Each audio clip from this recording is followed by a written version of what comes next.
চতুর্থ শ্রেণীর শিক্ষার্থী বন্ধুরা, তোমাদের গণিত বইয়ের 59 পৃষ্ঠায় মিসেস রিতার কাছে 820 টাকা ছিল। তিনি তার মেয়েকে 260 টাকা এবং ছেলেকে 240 টাকা দিলেন।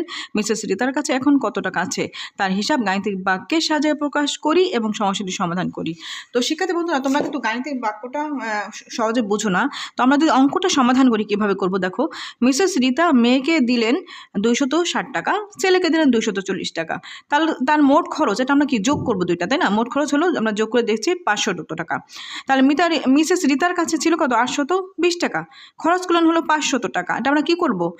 যেটা খরচ করে সেটা বাদ দিব, বিয়োগ করব। বিয়োগ করে আমরা পেয়েছি 320 টাকা। তাহলে এই যে 320 টাকা হলো এখন তার কাছে আছে। তাহলে আমরা কি করলাম? যোগ করলাম। কোনটা? মেয়েকে দিল এবং ছেলেকে যে টাকাটা দিল আমরা মোট যোগ করেছি। এই যোগ করে যা হয়েছে সেটা আমরা মোট টাকা থেকে বিয়োগ করেছি। তার মানে দেখো, গাণিতিক বাক্যটি আমরা লিখবো, মোট টাকা লিখবো, বিয়োগ করব এবং ছেলে এবং মেয়েকে যে টাকাটা দিয়েছে সেটা যোগফল। যেহেতু দুটা আগে আমরা যোগ করতে হবে আমাদের, সেজন্য আমরা কি করছি? ফার্স্ট ব্র্যাকেট দিয়ে আটকে দিয়েছি। তাহলে আমরা সমাধান করব 820 বিয়োগ এই দুটা যোগফল 500 এবং এটা বিয়োগ করলে 320 টাকা। আশা করি বুঝতে পেরেছো।